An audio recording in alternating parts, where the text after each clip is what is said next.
Hello everyone. आज के इस वीडियो में हम देखेंगे एक मिस्ट्री वेब सीरीज का एक्सप्लेनेशन जिसका नाम है ब्योमकेश। ये एक बंगाली वेब सीरीज है। अक्टूबर 2017 में रिलीज हुई थी हॉइचॉइ प्लेटफॉर्म पर, जिसके एक्टर्स हैं अनिर्बन भट्टाचार्य, सुभदत्त दत्ता। इसे आप Amazon प्राइम वीडियो पर देख सकते हैं। तो चलो शुरू करते हैं आज का एपिसोड की शुरुआत में दिखाते हैं कि एक अनजान इंसान किसी जगह पैसे रखता है। वो पैसे दूसरा अनजान इंसान वहां से लेता है और वहां पर कुछ रख के चला जाता है। बालकनी में खड़ा एक तीसरा इंसान दिखाया जाता है जो बाहर की तरफ देखते हुए पानी पी रहा था। फिर तभी कोई चौथा इंसान अचानक पीछे से उस दूसरे इंसान को मार देता है और ये सब बालकनी पर खड़ा इंसान देख लेता है। फिर सीन एक डॉक्टर के क्लिनिक पर शिफ्ट होता है, जहां पर डॉक्टर और अजीत बैठे किसी कोकेन की तस्करी और मर्डर के बारे में बातें कर रहे थे जो उन्हीं के इलाके में हो रही थी। वहाँ पर डॉक्टर बताते हैं कि मेरे पास सारे चर्सी लोग आते हैं। मान लीजिए अगर मैं कोकेन का व्यापार कर रहा होता और मेरे बारे में आपको पता चल जाता, तो क्या आपको जिंदा रखना मेरे लिए सही होगा? आप तो सब पुलिस को बता देंगे और मुझे जेल भेज देंगे। इसके बाद भी क्या मैं आपको जिंदा रहने दूंगा? फिर इंट्रोडक्शन होता है हमारे हीरो का, जो कार में पुलिस स्टेशन से आ रहा होता है। डॉक्टर पूछते हैं, अतुल बाबू आप आ गए, पुलिस ने छोड़ दिया आपको? अतुल बाबू बोलते हैं, हाँ डॉक्टर साहब, मैं खोटे सिक्के की तरह वापस आ गया। फिर डॉक्टर अतुल बाबू को बताते हैं कि मैं आपको यहाँ नहीं रहने दे सकता, कल सुबह होते ही आपको यहाँ से जाना होगा। सीन आता है अतुल बाबू के कमरे में, जो अपने ही दरवाजे की पता नहीं क्या बोलते हैं इसे निकाल रहे थे। वो बात डॉक्टर को बताते हैं। डॉक्टर बोलते हैं, इनका यही हाल है, चले तो रात तक, नहीं तो चांद तक। कल मिस्त्री को बुला के मरम्मत करवा दूंगा। रात में अजीत और अतुल डॉक्टर के पास दवा मांगने आते हैं। अतुल का सिर दुख रहा था। डॉक्टर अतुल को पुड़िया में दवा देता है और अजीत से कहता है, तुम्हारी हालत भी कुछ ठीक नहीं लग रही, तुम्हें भी मैं दवा देता हूँ। फिर दोनों दवा लेके जा ही रहे थे, तभी अतुल डॉक्टर को पूछता है, डॉक्टर साहब आपने कभी ब्योमकेश बख्शी का नाम सुना है? डॉक्टर साहब बोलते हैं, नहीं। अजीत बाबू बोलते हैं, आज उसका नाम थाने में सुना था, वही इस हत्या की छानबीन कर रहा है। फिर उसी रात अजीत और अतुल के कमरे में कोई हाथ में चाकू लिए अतुल को मारने आता है, पर अतुल पहले से ही तैयार अपने बिस्तर पर गद्दे बिछा देता है और वो हत्यारा और कोई नहीं डॉक्टर होता है जो अतुल को मारने आता है। अजीत खिड़की से पुलिस को इशारा करता है। पुलिस पहले से ही तैनात थी और डॉक्टर को पकड़ लिया जाता है। डॉक्टर बोलता है, मुझे किस जुर्म में अंदर डालोगे? अतुल कहता है, आपके गुनाहों की लंबी लिस्ट बन रही है थाने में। फिलहाल आपको मेरे यानी सत्यान्वेशी ब्योमकेश बख्शी को मारने की जुर्म में अंदर किया जाएगा। अजीत पूछता है, सत्यान्वेशी मतलब क्या?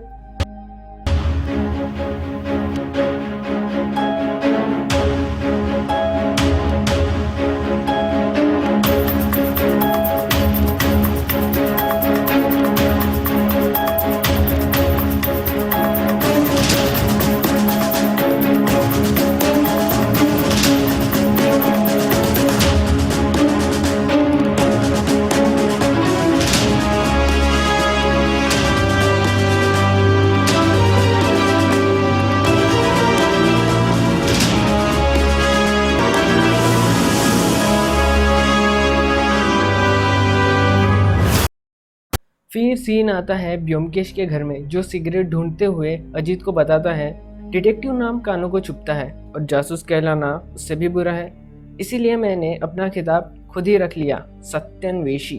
अब ब्योमकेश के घर की बात करूँ तो घर में ब्योमकेश और नौकर पुटीराम रहते हैं। अजीत एक लेखक है जो पिताजी के ब्याज पर दिए हुए पैसों से जिंदगी आराम से गुजार रहा है और बाल ब्रह्मचारी रहने का फैसला किया है। अजीत जा ही रहा था तो ब्योमकेश उसे रोकते हुए कहता है, तुम यहीं रह जाओ, उस घर में जो भी हुआ वहाँ रहना तुम्हारे लिए मुमकिन नहीं, हमारे लिए ये घर काफ़ी है। अजीत एक शर्त पर रहने के लिए मानता है कि तुम्हारी रहस्यमयी घटनाओं पर मिर्च मसाला लगा के कहानी के रूप में छापना चाहूँगा। ब्योमकेश कहता है, मशहूर होने का लालच किसे नहीं है। ब्योमकेश मान जाता है। फिर अजीत और ब्योमकेश दोनों साथ साथ रहने लगते हैं और उनका साथ देता है पुटीराम। फिर एक पेपर वाले को दिखाया जाता है जो पेपर बांटते हुए बोल रहा था, फिर मिला ग्रामाफोन पिन एक चौंका देने वाला रहस्य। क्या है ये रहस्य, हमें आगे पता चलेगा। फिर एक लॉयर को दिखाया जाता है जो न्यूज़पेपर के ऊपर के कॉर्नर में कुछ पढ़ रहा था। इस लॉयर को याद रखना। फिर सीन शिफ्ट होता है ब्योमकेश के घर में, जहां अजीत ब्योमकेश को वही ग्रामाफोन पिन हत्या की खबर बताता है। कहता है पिछली बार में जय हरि सन्याल रास्ते पर गिरने के कारण उनकी हत्या हो गई। उसी तरह पिछली रात धनी व्यवसायी कैलाश चंद्र मौलिक की हत्या हुई। इससे पता चलता है कि ये कोई दुर्घटना नहीं, कलकत्ता में कातिलों का झुंड घूम रहा है जो ग्रामाफोन से हत्या कर रहा है। मगर ब्योमकेश को इसमें कोई इंटरेस्ट नहीं होता।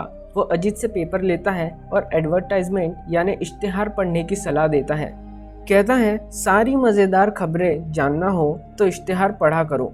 मगर अजीत इसे बेवकूफ़ी मानते हुए कहता है पेपर वाले मूर्ख है जो इश्तिहार के बजाय खबरें छापते हैं। ब्योमकेश इश्तिहार मार करके अजीत को देता है। अजीत पढ़ता है रास्ते का कांटा, अगर कोई रास्ते का कांटा दूर करना चाहे तो शनिवार शाम 5:30 बजे धर्मतला ट्रम्प बोर्ड के दक्षिण छोर पर ट्रम्प लाइन के बीच लैंप पोस्ट पर हाथ रख के खड़े रहे। ब्योमकेश कहता है ये इश्तिहार 3 महीनों से हर शुक्रवार को छपता है। अजीत पूछता है इसके पीछे क्या मकसद हो सकता है। ब्योमकेश बोलता है कुछ तो मकसद होगा, बेवजह कोई जेब से पैसा खर्च किए इश्तिहार नहीं देता। इससे पता चलता है इश्तिहार देने वाले की गोपनीयता, वो खुद को गुप्त रखना चाहता है। अजीत को कुछ समझ में नहीं आता। फिर ब्योमकेश उसे समझाते हुए कहता है मान लो तुम उस ट्रैम्प लाइन के लैंप को हाथ लगाकर आधे घंटे तक खड़े रहे और कोई तुमसे मिलने नहीं आता। तुम्हें लगता है कि ये कोई भद्दा मजाक है। फिर तुम्हारे वहां से जाते ही कोई तुम्हें एक चिट्ठी देता है और इस तरह से तुम्हारा और उसका लेन देन का नाता बन जाता है। मगर अजीत बाबू इस मनगढ़ंत अनुमान को नहीं मानते। फिर ब्योमकेश अजीत को याद दिलाता है कल शनिवार है, हमें कोई काम भी नहीं है, तुम्हें कल ही यकीन दिला दूंगा। अजीत पूछता है किस तरह। फिर एक बूढ़ा आदमी ब्योमकेश से मिलने आता है। ब्योमकेश उसको देख के बोलता है आप आराम से बैठ जाए और अपने ग्रामाफोन की घटना बताए। वो बूढ़ा चौंक जाता है कि ये सब ब्योमकेश को कैसे बता। ब्योमकेश बताता है बस अनुमान है। पहली बात आप एक बुजुर्ग हैं, दूसरी आप अकेले हैं और तीसरी बात आप बड़ी मुसीबत में हैं, इसीलिए हमारे पास मदद मांगने आए हैं। बूढ़े आदमी का नाम आशुतोष मित्र होता है। कल रास्ते पर ग्रामाफोन से मारने की कोशिश की गई थी, मगर जेब में घड़ी होने के कारण वो बच गए और ब्योमकेश से मदद मांगने आए। आशुतोष जी बताते हैं कि कारोबार की वजह से मैंने शादी नहीं की और कोई रिश्तेदार नहीं। एक भतीजा है जो 2 महीनों से जेल में है और वो मुझे आए दिन परेशान करता है। पिछले 2 सालों से काम से संन्यास ले लिया, सारे पैसे बैंक में जमा है और गाना सुनने का शौक है। फिर कल के हमले के बारे में बताते हैं। कल रास्ते से जा रहा था तभी किसी ने अचानक हमला कर दिया, मगर मेरे जेब में घड़ी थी इसलिए मैं बच गया। आशुतोष जी ब्योमकेश को मदद मांगते हुए कहते हैं कि आप मुझे इस मुसीबत से बचा लीजिए, मैं आपको 1000 रुपये इनाम में दूंगा। और अखबार में ग्रामाफोन के हत्यारे को पकड़वाने के लिए 2000 रुपये इनाम होता है। कुल मिला के हो गए 3000। ब्योमकेश पूछता है आपको कल रात के बारे में जो भी पता है वो मुझे बताए। मगर आशुतोष जी को डर के मारे ज्यादा कुछ पता नहीं होता। वो कहते हैं रास्ते में जो आम चीजें होती है वही याद है, मगर ब्योमकेश के जोर देने पर वो किसी साइकिल के बारे में बताते हैं कि साइकिल की घंटी की आवाज सुनाई दी थी। फिर ब्योमकेश आशुतोष जी को विल के बारे में पूछता है। आशुतोष जी कहते हैं बनाई है, मगर उसका वारिस मेरा भतीजा नहीं है। ये बोल के चुप हो जाते हैं। ब्योमकेश पूछता है कि आपने जिसके नाम पर भी विल बनाई है, क्या उसे इस विल के बारे में पता है? आशुतोष जी कहते हैं नहीं, मेरे और मेरे वकील के सिवा किसी और को ये नहीं पता। फिर सीन आता है बाहर की तरफ, जहां अजीत और ब्योमकेश रास्ते पर चलते हुए केस के बारे में बात कर रहे थे। तभी अचानक एक साइकिल वाला अजीत को टक्कर मारने वाला होता है। मगर ब्योमकेश उसे बचा लेता है। इस सीन को याद रखना। फिर अजीत और ब्योमकेश उस ग्रामाफोन के हत्यारे के बारे में बात कर रहे होते हैं। ब्योमकेश अजीत को बताता है सारे हत्या में कुछ कॉमन पॉइंट्स हैं और वो ये है कि सभी जिंदगी की चौखट लांघ चुके थे, अमीर थे, निसंतान और सबकी हत्या रास्ते पर ही हुई है और वो कोई गैंग नहीं, एक ही आदमी है।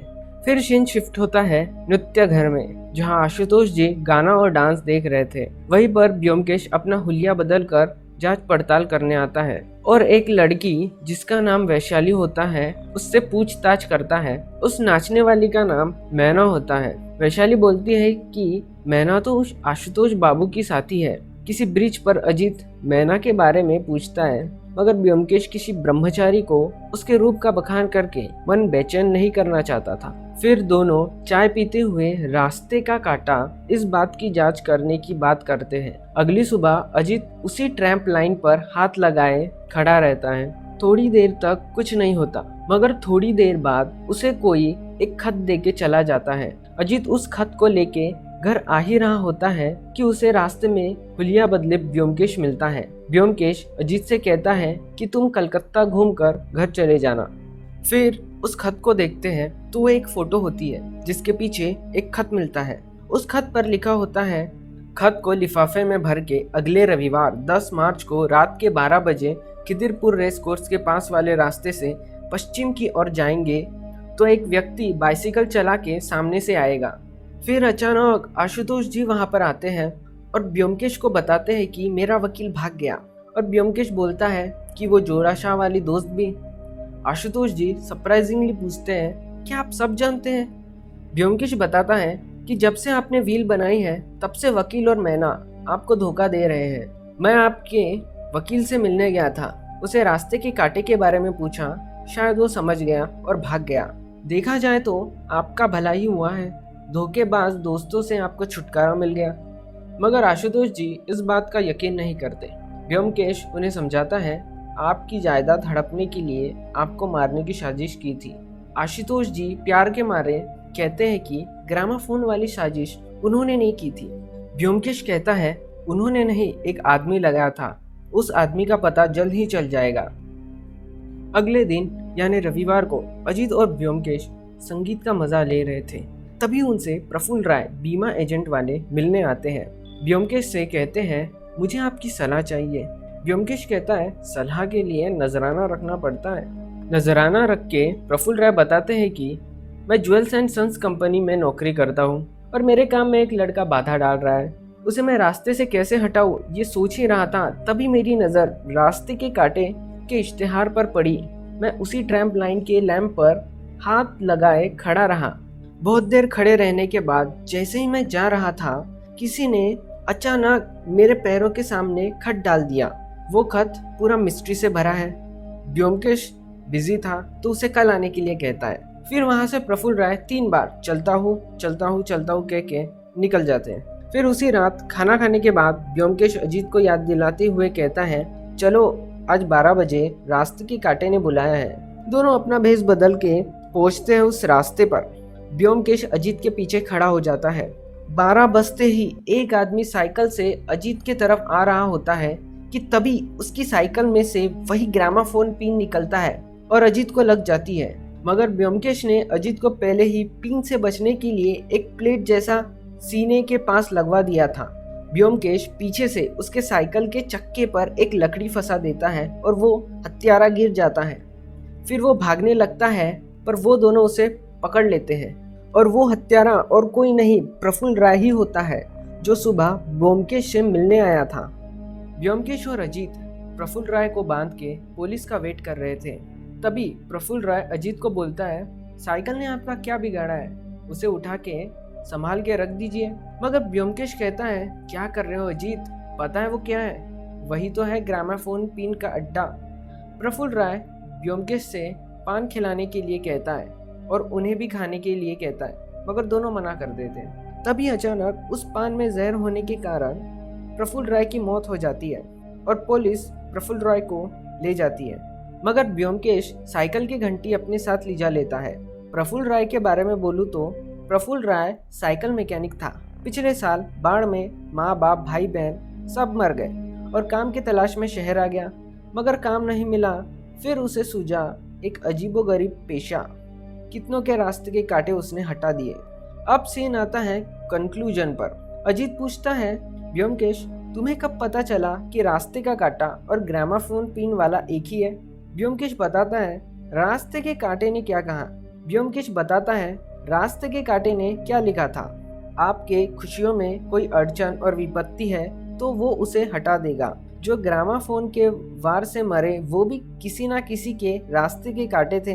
उनके जायदाद के वारिस थे उनके रिश्तेदार। अब आशुतोष जी को ही ले लो।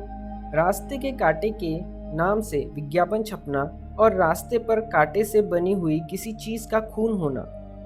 फिर अजीत इनाम लेने के लिए पुलिस स्टेशन चलने बोलता, मगर ब्योमकेश बोलता है कि काश पुलिस मुझे इनाम के बदले इसे रखने दे, क्या कारीगिरी है।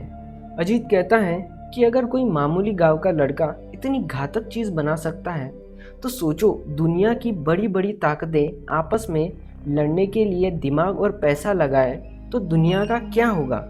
ब्योमकेश यही सोचते हुए बोलता है, शायद ऐसी कोई चीज़ जो इंसान को पलक झपकते ही मिट्टी में मिला सकती है, और आज के तारीख में वो चीज़ बन चुकी है। उसका नाम है न्यूक्लियर बॉम्ब, जो हिरोशिमा और नागासाकी में पड़ा था। अमेरिकन्स ने फर्स्ट टाइम जापान पर उसे चलवाया था। सोचो अगर किसी देश ने या किसी टेररिस्ट ऑर्गेनाइजेशन ने न्यूक्लियर बॉम्ब लॉन्च कर दिया तो क्या होगा। और उसी की तरह एक और ताकत बढ़ रही है जो कई देशों के बीच वॉर करवा सकती है। उसका नाम है साइबर वॉर। ये वॉर पूरा डेटा पर खेला जाएगा। हमारा सारा डेटा किसी ना किसी सर्वर पर स्टोर है। हमारी छोटी सी छोटी बात उस सर्वर को पता है। हमारी आइडेंटिटी, हमें क्या पसंद है, हमें क्या नापसंद है, सारी चीज़ें उस सर्वर पर स्टोर है। और इसी के साथ हमारी स्टोरी होती है एंड। मैं मिलता हूँ आपसे न्यू स्टोरी के साथ। तब तक के लिए बाय बाय। चैनल को सब्सक्राइब करो, लाइक करो, शेयर करो।